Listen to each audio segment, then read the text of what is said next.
Welcome back. Joining us here today to discuss today's analysis is Chidi Okoro Esquire. He's a socio-political commentator and a public affairs analyst. Thank you so much for being here, sir. Thank you for joining us. Good morning. Good morning. Federal government has rehabilitated no fewer than 3,030 inmates across prisons in the country, training them in various skills and vocations. Minister of Interior Dr. Olubunmi Tunji-Ojo, who disclosed this at a ministerial briefing organized by the Ministry of Information and National Orientation in Abuja yesterday, said the government had also boosted security across some of its facilities to ward off external attacks. 3,030 inmates were rehabilitated between July and December 2024 in various vocational skills, including carpentry, tailoring, poultry, fishery, hairdressing, and others. Violent extremist offenders were rehabilitated under the Doctor Radicalization Program of the Nigerian Correctional Service within the last quarter of 2024. Over 50 inmates in the various prisons across the country are currently undertaking academic courses at the NOUN Special Study Centers.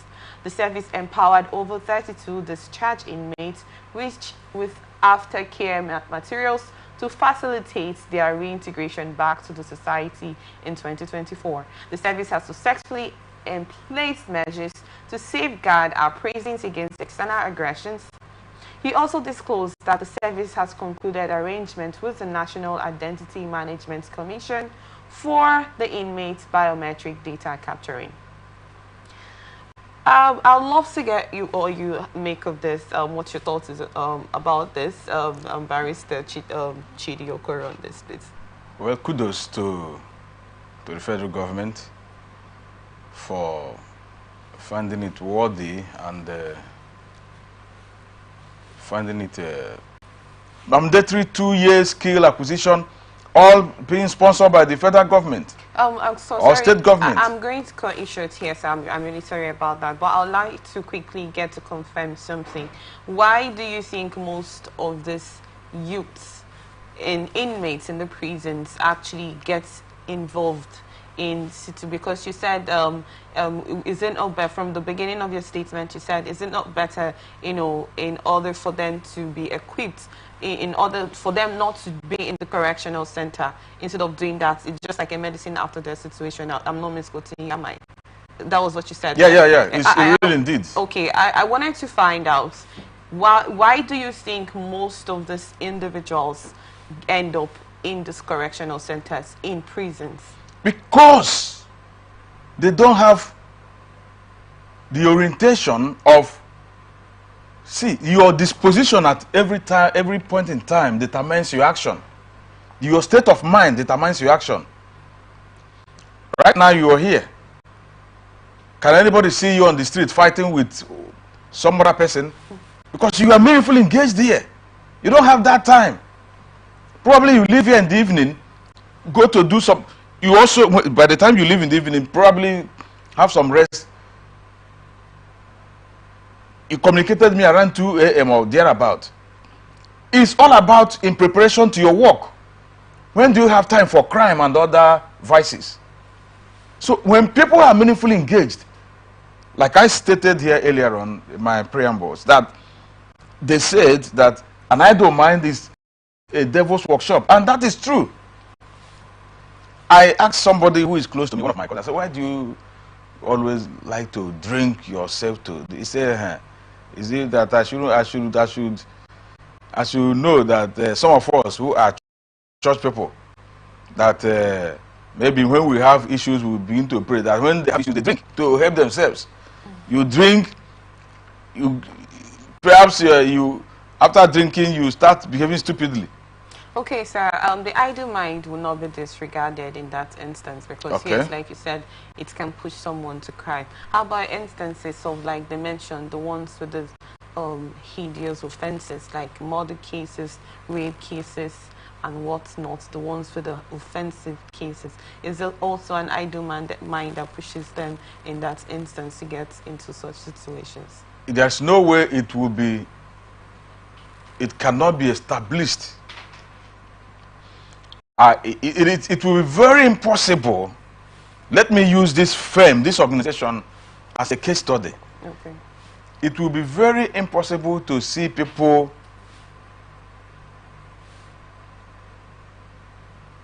fighting like ordinary people on the streets in this organization, because everybody is busy minding his or her own business. If you make mistakes, maybe your superior may correct you, and you understand that you've made mistake. That one should not lead to, any altercation to a large extent like that. Okay. But the people on the street, a hungry man is an angry man. That's the truth. Little, probably you matched something, and he thought that thing you matched is even his leg. He will shout on you, start talking anyhow. Probably you threw something, you didn't even touch him. Carelessly, you threw, people that drink sachet water on the road, you threw it. He thought that the thing he will start molesting you because he's angry. Probably he didn't eat last night. He doesn't even know where to get this. He will just be angry, antagonizing everybody, being very antagonistic to the environment. So when people have meaningful things doing, it has a way of focusing their mind. Mm-hmm. You always want to achieve more. Did I do what? You will assess and appraise yourself. You want to improve on what things you didn't get better yesterday. You want to improve today. Probably you made a mistake at work. You want to avoid those mistakes. Nobody likes negativities. Yeah, it's only idle minds that will be conceiving negativities. But when you are in your right senses, your frame of mind is correct and sound, oh no, you would like to shun negativities. So that's what I'm saying. Why not improve education? Why not improve on vocational skills? Why not give this youth skill acquisition? Give them orientation about drugs, so that they will refocus their mind out from those negative vices and concentrate on things that will yield positive things in their lives, improve their lives. Give scholarships. The funds are there. These ones will now keep to use and be doing bribing people everywhere. Why not use it and avoid those things that will cause bribery? The federal government of money that they can use to improve the lives of the citizens. But are they doing it? Are they doing it? They will come up with a lot of programs that are unachievable. Recently, this NDE, Director of Employment, that came in the 90s.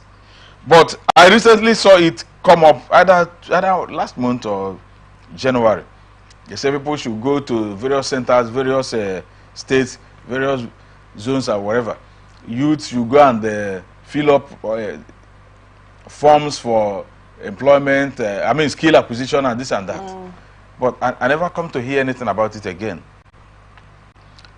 We are just rigmaroling. The federal government have not determined to eliminate unemployment. If they are determined, there are a lot of ways to do it. Everybody cannot be employed as a civil servant. A lot of people, in fact, civil service cannot even thrive the economy. Okay, sir. From all indications and analysis you've stated here, we understand your point. But don't you think the federal government, on the other hand, is actually trying to, in a way, get it right? Because there's been lots of criticism of the abandonment of those inmates. It's been neglected. Let me cut it short there. I know what you're talking about. I am not condemning the action, but what I'm saying is, first thing first. Okay. There should be a preventive measure and not correctional measures. Okay. Give them a preventive measures. What are those things that causes vices? Prevent it. And nobody will, you will see lesser people. Okay, it's to reduce yes, crime. It will reduce it's not crimes. Like it's going to entirely Exactly, that's my own conception, my own view and opinion about these things. There should be not correctional measures, but preventive measures.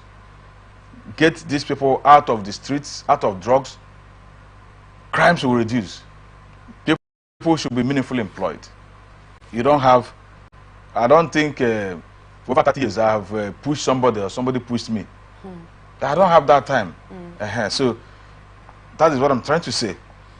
When people are meaningfully engaged, their mentality will be focused on how to improve themselves, improve their lives and their lives of their family members, and not on how to commit crime. Okay, sir. I don't know if you've gotten to be witness of most of these inmates that have been rehabilitated. Have you seen any of them come up to say, oh, we were rehabilitated by the federal government in any instance? Have you?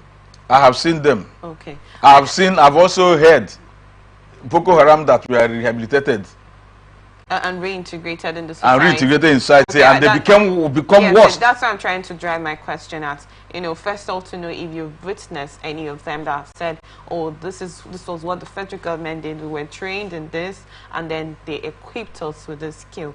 And then they talked about reintegrating them back into society. And you made mention of the Boko Haram terrorists that were reintegrated, rehabilitated and reintegrated back into society, and they turned out, you know, worse. Let's say a situation where the federal government actually did this vocational training for these inmates and offered them certain skill for a specific period of time. And we know the mental psychology effect of a prisoner.